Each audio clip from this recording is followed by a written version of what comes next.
Hi aspirants, present topic వచ్చేసి ఈ 9th రోజు జరిగిన మార్నింగ్ షిఫ్ట్ పేపర్ ఎలా వచ్చిందో చూద్దాము. నిన్న 8th రోజు జరిగిన పేపర్ కంటే ఈరోజు పేపర్ అనేది కొంచెం టఫ్గానే అనిపించింది అన్నారు. అండ్ తెలుగు, ఇంగ్లీష్, మ్యాథ్స్ అయితే నిన్నట్లాగానే ప్రతి ఒక్కరు చేసే విధంగానే బిట్స్ అనేవి ఉన్నాయి. బట్ సైకాలజీ అండ్ ఈవీఎస్ విషయానికి వస్తే చాలా టఫ్గా ఇచ్చాడని చెప్పారు. మెయిన్గా చూసుకుంటే సైకాలజీలో అయితే టోటల్గా అప్లికేషన్ మెథడే పడిందని చెప్పారు. ఎప్పుడైనా అప్లికేషనే పడుతుంది, బట్ నిన్న అప్లికేషన్లో కూడా క్వశ్చన్ ఫ్రేమింగ్ చాలా చిన్నగా ఉండే. బట్ ఈరోజు పేపర్ రాసిన వాళ్ళకైతే క్వశ్చన్ ఫ్రేమింగ్ లెంత్ చాలా ఎక్కువగా ఉందంట. అండ్ ఆప్షన్స్ కూడా చాలా కన్ఫ్యూజ్ పెట్టే విధంగా ఇచ్చాడని చెప్పారు. సో సైకాలజీలో అయితే ఎక్కువ మట్టుకు ఎక్స్పెక్ట్ చేసిన టాపిక్ నుండి బిట్ అనేది రాలేదు అనే విషయం ఒకటి చెప్పారు. ఇక ఈవీఎస్ విషయానికి వస్తే చాలా మట్టుకి ఈ సెషన్లో కూడా 4 to 5 బిట్స్ అనేవి 9th 10th వెళ్ళారండి. అండ్ నిన్నటి ఈవీఎస్తో పోలిస్తే ఈరోజు ఈవీఎస్ కొంచెం హార్డ్గానే అనిపించిందని చెప్పారు. అంటే మొత్తం కూడా కాన్సెప్ట్ బేస్డ్గా పడిందండి. జస్ట్ పైన చదువుకున్న వాళ్ళు మాత్రం ఆన్సర్ చేయలేరు. కాన్సెప్ట్ పైన కంప్లీట్గా అవగాహన ఉన్న వాళ్ళు మాత్రమే అక్కడ ఇచ్చే బిట్కి ఆన్సర్ చేయగలుగుతారు అనే విధంగా బిట్స్ అనేవి ఫ్రేమ్ అయ్యాయని చెప్పారు. ఈ ఈవీఎస్లో కూడా చాలా మట్టుకు స్టేట్మెంట్లోనే ఫ్రేమ్ కావడం జరిగింది.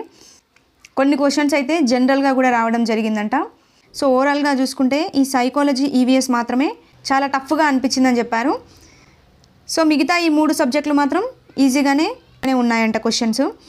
చూడండి, సైకాలజీ ఎప్పటిలాగానే వచ్చాయి. ఆర్టీ 2009 ఒకటి, జీన్ పియాజే ఒకటి, అభ్యసన బదలాయింపు పైన ఒకటి, వికాసం పరిపక్వత పైన, తారన్ డైక్ పైన, పరిశీలన పద్ధతి పైన. ప్రజెంట్ ఇవైతే చెప్పారు. ఇంకా చాలా బిట్స్ ఉన్నాయి. సో అన్నీ కూడా చాలా కన్ఫ్యూజ్ పెట్టే విధంగానే బిట్ అనేది ఫ్రేమ్ అయిందని చెప్పారు. డైరెక్ట్ బిట్ అయితే ఒక్కటి కూడా ఫ్రేమ్ అవ్వలేదంట. సో ఓవరాల్గా ఈరోజు పేపర్లో మాత్రం సైకాలజీ ఈవీఎస్ చాలా హార్డ్గా వచ్చిందంట అండి.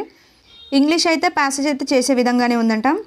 ఇంగ్లీష్ కూడా రెగ్యులర్గా పడే బిట్సే ఉంటాయి. ఆర్టికల్స్, ఈ ఆర్టికల్స్ నుంచి కూడా స్టేట్మెంట్స్ ఫ్రేమ్ అయ్యాయి. Direct indirect speech. ఇప్పుడు కొత్తగా ఏమవుతుందంటే పైన డైరెక్ట్ స్పీచ్ ఇచ్చి కింద ఇండైరెక్ట్ గుర్తించమంటుండే. బట్ ఇప్పుడు ఏం చేస్తున్నాడు అంటే పైన ఇండైరెక్ట్ స్పీచ్ ఇస్తున్నాడు, కింద డైరెక్ట్ స్పీచ్ని ఐడెంటిఫై చేయమని చెప్తున్నాడు. సో ఒకసారి అలా చూసుకోండి. వాయిస్ కూడా ఒకసారి అలాగే చూసుకోండి. సైలెంట్ లెటర్ ఇచ్చాడంటే ఈరోజు. Next adverbs, correction of errors, identify singular nouns, plural nouns. దీనిపైన తప్పకుండా బిట్ అనేది ఫ్రేమ్ అవుతుంది అండ్ ఫ్రేమ్ అవుతుంది కూడా. సో ఒకసారి ఈ నౌన్స్ చూసుకోండి. నెక్స్ట్ క్వశ్చన్ ట్యాగ్ పైన బిట్ అనేది ఫ్రేమ్ అయిందంట. నెక్స్ట్ తెలుగు అయితే 8th క్లాస్ అయితే దాటిపోలేదండి. చూడండి, ఆంధ్రావళి రాసింది ఎవరు అని అడిగారు. చెప్పండి ఎవరు రాశారు? రాయప్రోలు సుబ్బారావు. ఆంధ్రావళి కావచ్చు, జడకుచ్చులు కావచ్చు, తృణకంకణం, స్నేహలత, స్వప్న కమల, ఇవన్నీ రాసింది కూడా రాయప్రోలు సుబ్బారావే. ఈయనది ఒకటి గుర్తుపెట్టుకోండి, రమ్యాలోకం అనేది రాయడం జరిగింది. నెక్స్ట్ మాధురి దర్శనం, ఈ 2 గుర్తుపెట్టుకోండి. నెక్స్ట్ పడితే వీటిపైన పడే ఛాన్స్ ఉంటుంది. నెక్స్ట్ పైలం అనే తెలంగాణ పదానికి అర్థం. చూడండి, తెలంగాణ పదానికి అర్థం ఏంటి అని నిన్నటి సెషన్లో కూడా 2 సెషన్లలో పడ్డాయి. ఈరోజు కూడా పడింది. పైలం అంటే పదిలం, జాగ్రత్త అనే మీనింగ్ వస్తుంది. నెక్స్ట్ ముఖా ప్లస్ అరవిందుడు, ఈ 2 కలిపిరాయగా ఏమవుతుందని అడిగాడంట. ముఖారవిందుడు అనేది అవుతుంది. సో ఇది చూసుకుంటే ఏ సంధి కిందికి వస్తుందండి? సవర్ణ దీర్ఘ సంధి కిందికి వస్తుంది. నెక్స్ట్ కులం అనే పదానికి నానార్థము.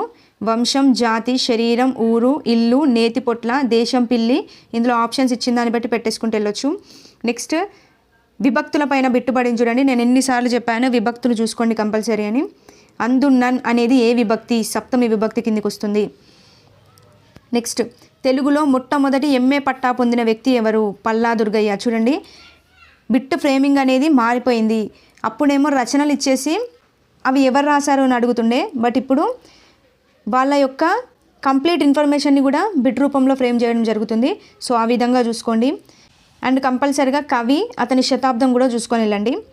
నెక్స్ట్ కేతనం అనగా జెండా. నెక్స్ట్ క్రియారహిత వాక్యం ఏంటి అంటే క్రియలేని వాక్యం ఏంటి అని అడిగాడు. సో ఈజీ గుర్తించవచ్చు ఇది. నెక్స్ట్ తెలంగాణ రాష్ట్ర పుష్పం ఏది అని అడిగాడు. తంగెడు పువ్వు. నెక్స్ట్ స్త్రీ అనే పదానికి పర్యాయ పదాలు ఇంతి, మగువ, పడతి అని వస్తాయి. అక్కడ ఆప్షన్స్ ఇచ్చిన దాన్ని పెట్టేయచ్చు. నెక్స్ట్ కన్ను కుట్టు అనేది ఒక జాతీయం అవుతుందండి. జాతీయం నుంచి ఈరోజు సెషన్లో పడింది, నిన్న అయితే పడలేదు. నెక్స్ట్ నీతిశాస్త్ర ముక్తావళిని రాసింది ఎవరు అని అడిగారు. బద్దెన రాయడం జరిగింది. నెక్స్ట్ సవర్ణాలు అనగా ఏంటండి ఒకే రకమైన అచ్చులు. సవర్ణ దీర్ఘ సంధి చదివేటప్పుడు మనకు వస్తుంది ఆ ఈ ఊరులకు అవే అచ్చులు పరమైతే వాటి దీర్ఘాలు అనేవి ఏకాదేశమగుతాయి అని చెప్పేసి ఇస్తాడు. సో అక్కడే అవే అచ్చులు అంటే ఒకే రకమైన అచ్చులనే సవర్ణాలు అని అంటారు అని చెప్పేసి ఒక బాక్స్లో మెన్షన్ చేస్తాడు. సో అదే అడిగాడు, సవర్ణాలు అనగా ఒకే రకమైన అచ్చులు. నెక్స్ట్ చేతులు కడుక్కో అనేది విద్యార్థక వాక్యం. నేను వాక్యాలు కూడా ఎక్స్ప్లెనేషన్ ఇచ్చాను, కావాలంటే వీడియోలో చూసుకోండి. తెలుగులో అయితే ఈ విధంగా పడడం జరిగింది. పద్యం అయితే చాలా ఈజీగానే ఇచ్చాడంట. నెక్స్ట్ గద్యం కూడా చిన్నగానే ఇచ్చేసాడంట. సో మనం క్వశ్చన్ చూసి ఈజీగా ఆన్సర్ పెట్టేయచ్చు. పద్యం గద్యంలో అయితే కంపల్సరీగా 9 బిట్స్ అయితే ఈజీగా చేసేస్తారు ప్రతి ఒక్కరు. నెక్స్ట్ ఎగ్జామ్కి వెళ్ళే వాళ్ళు కంపల్సరీగా తెలంగాణ పదాలు చూసుకొని వెళ్ళండి. చూడండి ఇక్కడ తెలంగాణ పదాలు మనకు 6th క్లాస్లో ఉంటాయి, కంపల్సరీగా చూసుకొని వెళ్ళండి ఇవి. ఇందులో కూడా చూడండి ఇగురం నిన్న మార్నింగ్ సెషన్లో పడింది ఉపాయం. నెక్స్ట్ ఆఫ్టర్నూన్ సెషన్లో ఆగమాగం అనే దానిపైన వచ్చింది హడావిడి. ఈరోజు మార్నింగ్ సెషన్లో వచ్చేసి పైలం అనే దానిపైన పడింది పదిలం జాగ్రత్త. ఓకే, ఇవన్నీ మనం చదువుతుంటే ఈజీగానే అనిపిస్తాయి. సో ఐడెంటిఫికేషన్ చేసేటట్టుగా గుర్తుపెట్టుకోండి, కంపల్సరీ ప్రతి సెషన్లో ఫ్రేమ్ అవుతాయి. నెక్స్ట్ 11th రోజు ఎగ్జామ్ ఉంది కదా, వాళ్ళైతే తప్పకుండా ఇది చూసుకొని వెళ్ళండి. నెక్స్ట్ ఈవీఎస్లో చూడండి, చూస్తుంటేనే మీకు అర్థమైపోతుంది ఒక్కొక్క బిట్ 9th వెళ్ళాడా 10th వెళ్ళాడా అనేది. ఈ క్రింది వాటిలో ఏ గింజలు మొలకెత్తడానికి చీకటి అవసరం అని అడిగాడంట. చూడండి మనకి 8th క్లాస్లో ఈ టాపిక్ ఉంటుంది. రాత్రికాల సమయం తక్కువగా ఉన్నప్పుడు పుష్పించే మొక్కలైతే గోధుమలు వస్తాయి, రాత్రికాలం ఎక్కువగా ఉన్నప్పుడు పుష్పించే గింజలైతే మొక్కజొన్న పత్తి అనేది వస్తుంది. సో అక్కడ ఆప్షన్ ఇచ్చిన దాన్ని బట్టి మనం ఈజీగా ఆన్సర్ పెట్టవచ్చు. నెక్స్ట్ ఫుడ్ మైల్ అంటే ఏంటి అని అడిగాడంట. నెక్స్ట్ పత్ర పీఠం గురించి అడిగాడంట, బట్ ఇక్కడ క్వశ్చన్ మొత్తం తెలీదు. నెక్స్ట్ కంటిలో ప్రతిబింబం పడినప్పుడు సుమారుగా ఎంతసేపు ఉంటుంది అని అడిగాడంట. 1/16 సెకండ్స్ అనేది ఉంటుంది. ఇది 9th క్లాస్ బిట్ అండి. నెక్స్ట్ నీటి ద్వారా వ్యాపించే వ్యాధి కలరా టైఫాయిడ్. నెక్స్ట్ కాండం యొక్క రూపాంతరాలు అడిగాడంట. సో అక్కడ ఆప్షన్స్ని చూసి ఈజీగా పెట్టేయచ్చు. నెక్స్ట్ 356 ఆర్టికల్ గురించి అడిగాడంట. ఇది మనకి 10th క్లాస్లో నుంచి పడింది బిట్. నెక్స్ట్ రేఖాంశాలు టైమింగ్, ఇది 10th క్లాసే. చూడండి 1 2 3 బిట్స్ ఇక్కడే వచ్చాయి. సో 10th క్లాస్లో మనకి మెన్షన్ చేశాడు, అక్షాంశాలు రేఖాంశాలని మెన్షన్ చేస్తాడు. సో రేఖాంశాలు అనేవి టైంను తెలుపుతాయి. సో ఇక్కడ ఒక డిగ్రీ రేఖాంశాన్ని తీసుకుంటే 4 నిమిషాల సమయం అనేది తీసుకుంటాము. తూర్పు వైపు కదిలితే సమయాన్ని కలుపుకుంటాము, ఎడమ వైపు కదిలితే సమయాన్ని తీసేస్తాము. సో ఇలా టాపిక్ ఉంటుంది, ఆ టాపిక్ పైన బిట్ అనేది పడింది. మ్యాక్సిమం దీనిపైన ఎక్స్పెక్ట్ చేయరు, ఎందుకంటే ఎస్ఏ లెవెల్లో పడుతుంది ఇది, బట్ టెట్లోనే మెన్షన్ చేశాడు. కంపల్సరీ డిఎస్సిలో కూడా ప్రతి టాపిక్ వదలకుండా చదువుకోవాలి అనేది ఈ టెట్ ప్రతి ఒక్కరికి చూపించింది. నెక్స్ట్ బోగద జలపాతం అనేది ఏ జిల్లా అని అడిగాడు, ములుగు. నెక్స్ట్ రాణి రుద్రమాదేవిని ఓడించిన వ్యక్తి సంథింగ్ చంపిన వ్యక్తి అని ఇచ్చిందంట. సో కాయస్థ అంబదేవుడు అవుతాడు. నెక్స్ట్ మొఘల్ కాలంలో ఉన్న జప్తు పద్ధతి, ఆ జప్తు పద్ధతి గురించి మెన్షన్ చేశారండి 8th క్లాస్లో.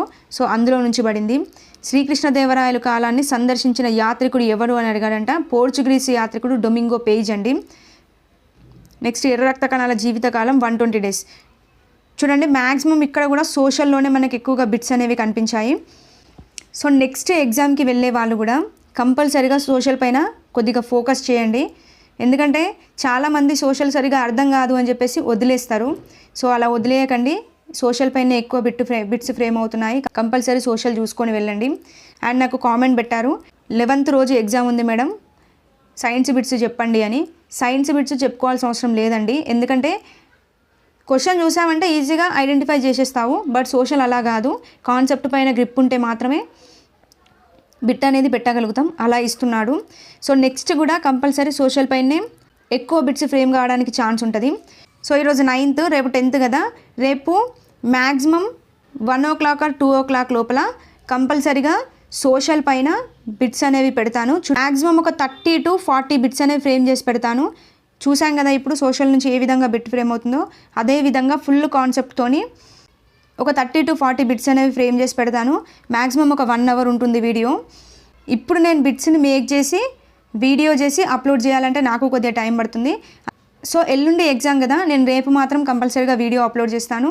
ఎలాగో రేపు ఎవరు ఏం చదవకండి కూడా, కొత్తగా చదివినా మనం ఎగ్జామ్ ఉందనే టెన్షన్లో మర్చిపోతాము. సో జస్ట్ నేను పెట్టిన సోషల్కి సంబంధించి అయితే నేను పెట్టిన వీడియో అయితే చూసుకొని వెళ్ళండి. తప్పకుండా నా వీడియో నుంచి ఒక్క బిట్ వచ్చినా చాలండి, పక్కా వస్తుందని ఎక్స్పెక్ట్ చేస్తున్నాను.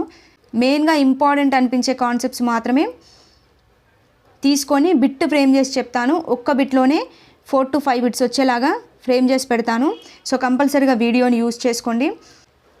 చెప్పలే, మార్నింగ్ సెషన్ ఉంది, ఆఫ్టర్నూన్ సెషన్ ఉంది. సో ఆ 2 సెషన్లలో మన క్లాస్ నుంచి, నేను రేపు పెట్టే క్లాస్ నుంచి ఒక్క బిట్ వచ్చినా చాలండి. సో చూడండి, 6th క్లాస్ నుంచి 10th క్లాస్ వరకు ప్రతి ఇంపార్టెంట్ బిట్ని కవర్ చేయడం జరుగుతుంది. సో కంపల్సరీ మ్యాక్సిమం 1 to 2 మధ్యలో వీడియో అనేది అప్లోడ్ చేస్తాను, చూసుకోండి. ఓకే, రేపటి బిట్స్ వీడియోతో మళ్ళీ కలుద్దాం. థ్యాంక్ యూ అండి, థ్యాంక్ యూ ఫర్ వాచింగ్.